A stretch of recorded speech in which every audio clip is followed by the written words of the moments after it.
Bonjour à vous, voilà, je suis avec vous en visio. Malheureusement, j'aurais souhaité être avec vous, mais bon, j'ai quelques soucis de santé en ce moment. Voilà, donc je suis là pour vous parler d'une pièce qui a eu lieu à la galerie Perrotin l'été dernier.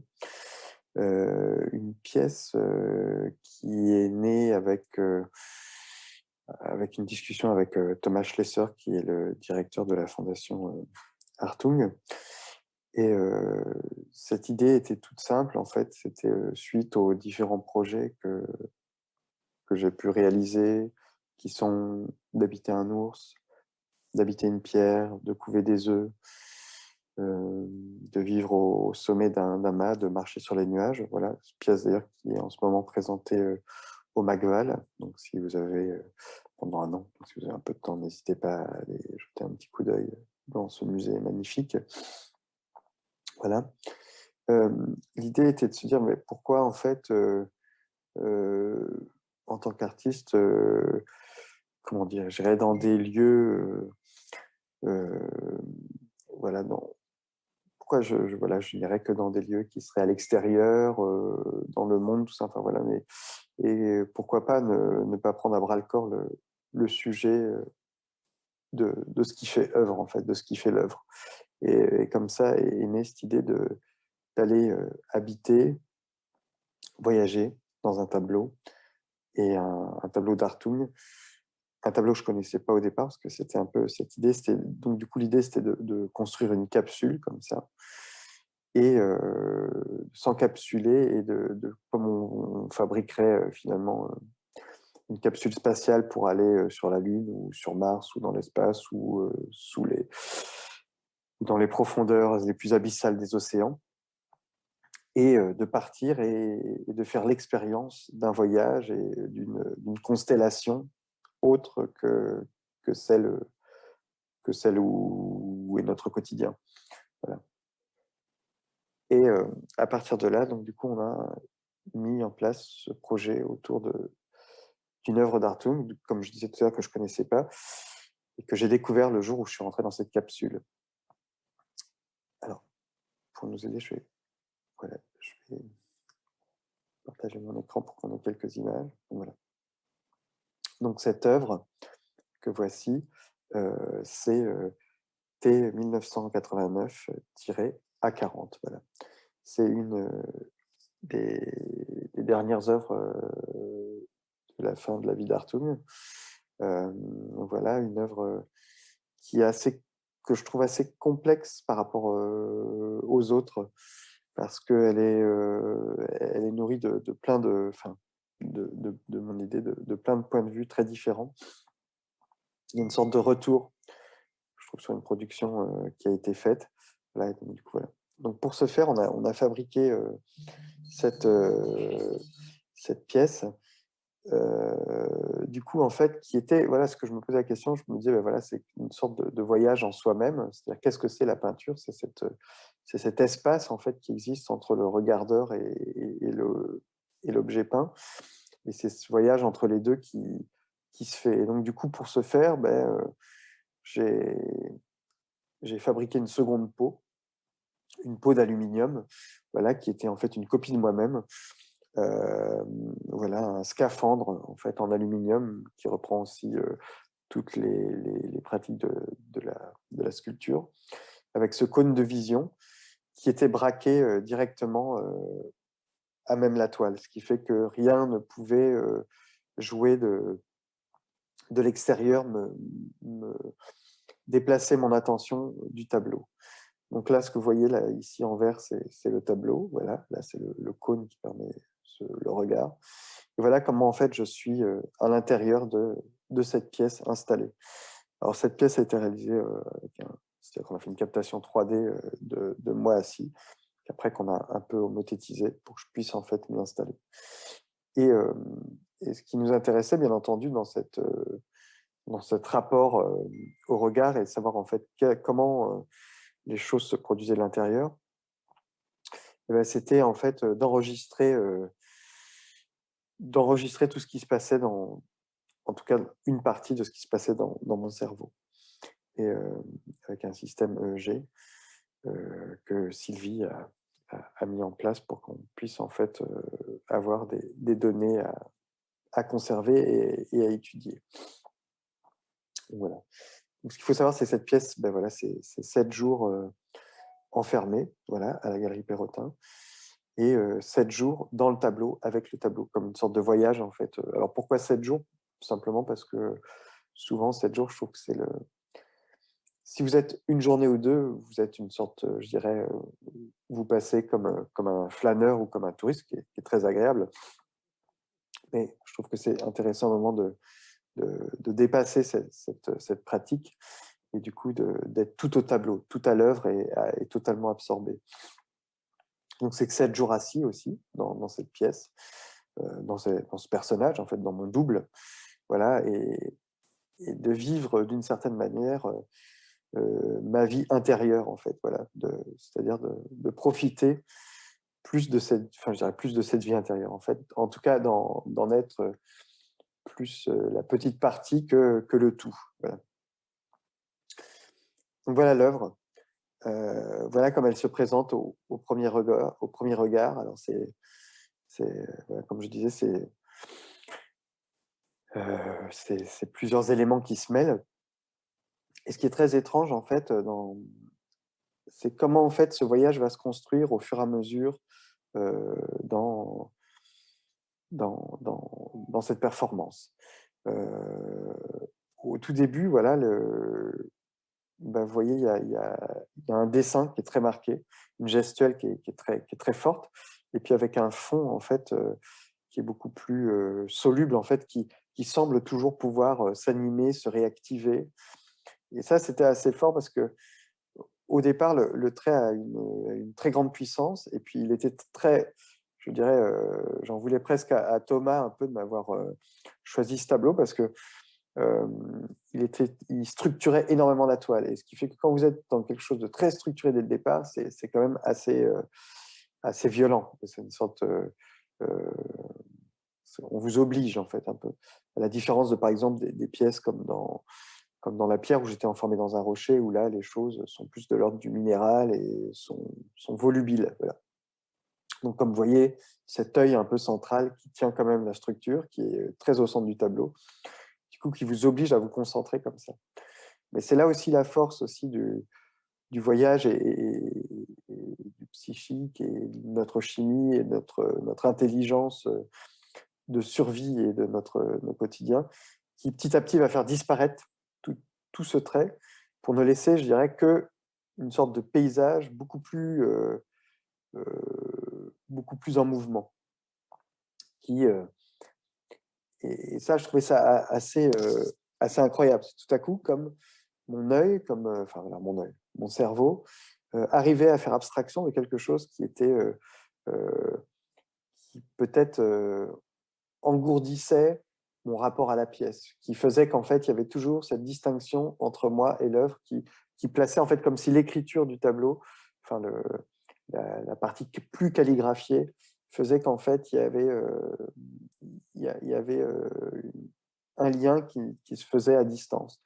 Et donc, du coup, voilà, comme quoi, tout à coup, un jour, vous regardez le tableau et tout à coup, les traits ont disparu. Et, enfin, ce qui est assez amusant, c'est que vous avez aussi un retour de votre expérience en même temps que vous êtes en train de la faire. Vous dites, tiens, mais attends, c'est assez étrange, les traits ont disparu.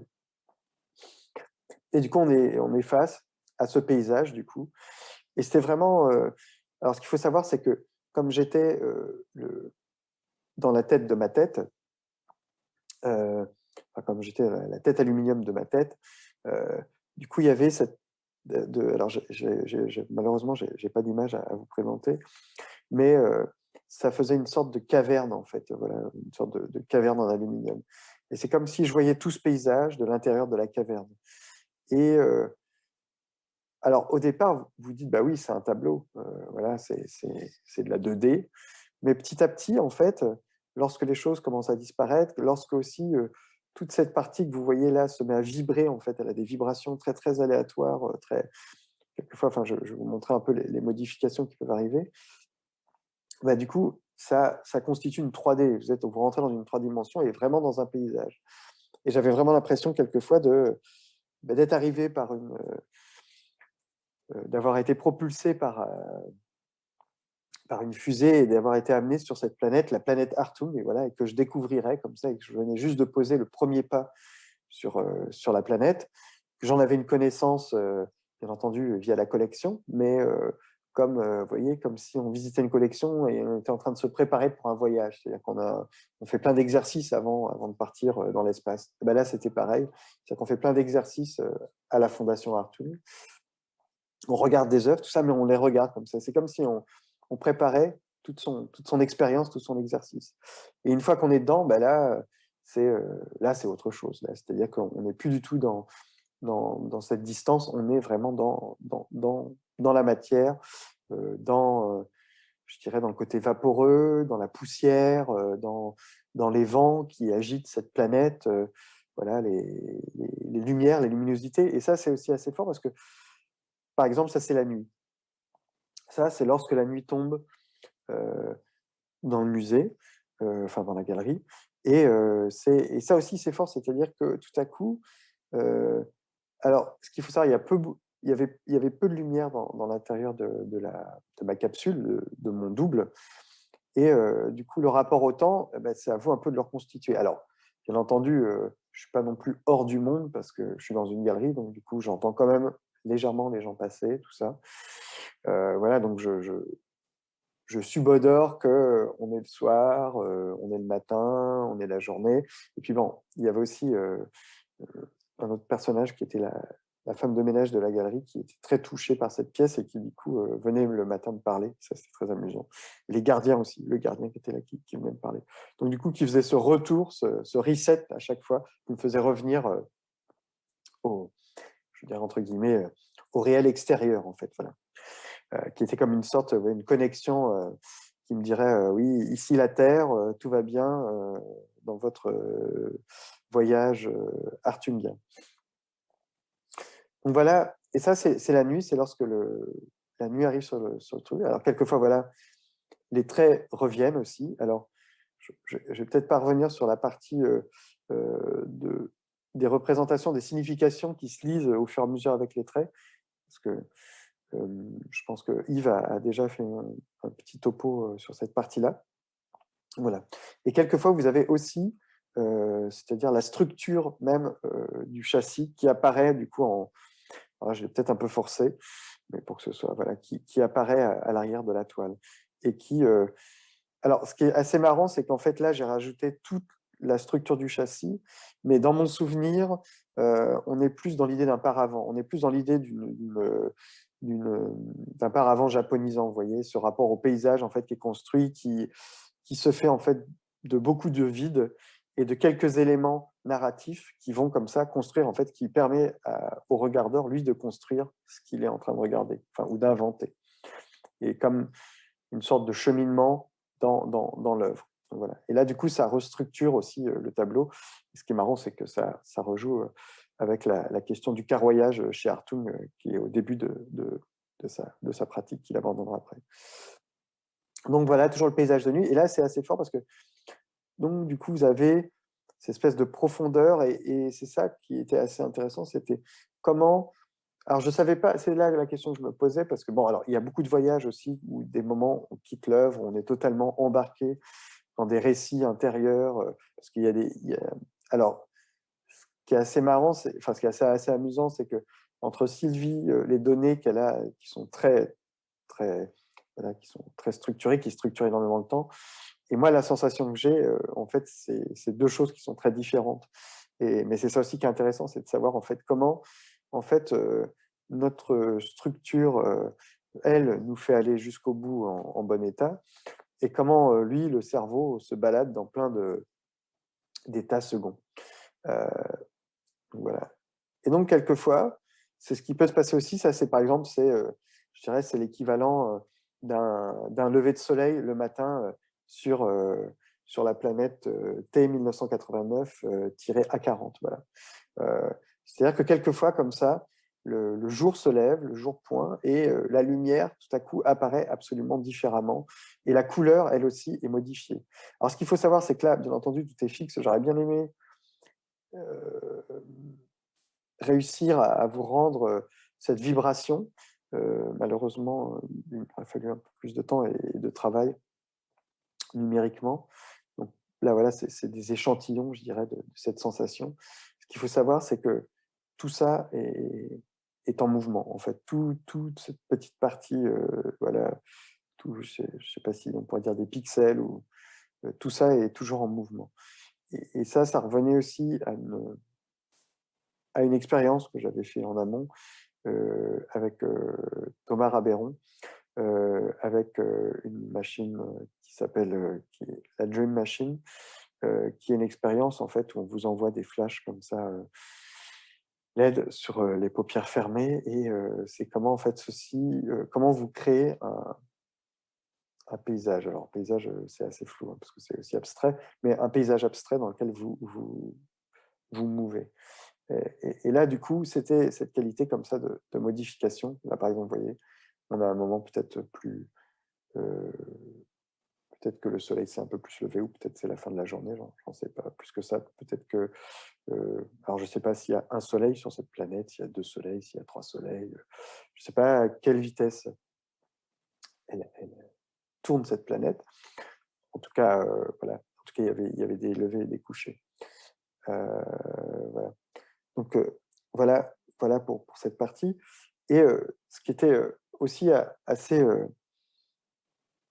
amusant alors, je crois que c'est assez intriguant, c'est que quelquefois aussi vous vous endormez. Alors vous endormez toujours de façon assez étrange parce que c'est tout à coup, c'est comme si vous chutiez et vous vous réveillez et là, lorsque vous vous réveillez, bah, des fois vous avez des sortes, d'angoisse profonde parce que, bah, vous avez affaire, à l'œuvre encore et vous dites: «Ah mon Dieu, elle est encore présente, elle est encore là, il faut encore qu'elle a encore cette obligation d'être devant mes yeux». Et ça, il y avait des fois des sortes de rejets comme ça, profonds, de la pièce d'Hartung et puis tout à coup, hop, vous êtes réembarqué et puis là, c'est reparti, au voyage intérieur. Ça, voilà, là, c'est la partie plus des traits du coup, toute la partie plutôt, du graphie, voilà, avec, toutes sortes d'éléments qui se dessinent, alors qui racontent aussi des choses dans le voyage. C'est-à-dire que, bien entendu, il y a ces moments de d'animaux, là, il y a l'araignée, le lapin, encore le lapin ici, l'œil, la montagne.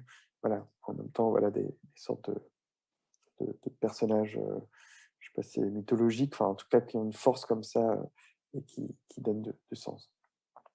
Et voilà, en fait, l'état de la capsule de l'extérieur, en fait, devant quoi le le visiteur est, lors de cette expérience. Voilà.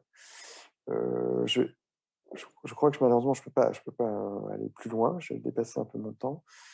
Je vous remercie beaucoup et bonne, bah, voilà, et je vous remercie pour tout. Au revoir.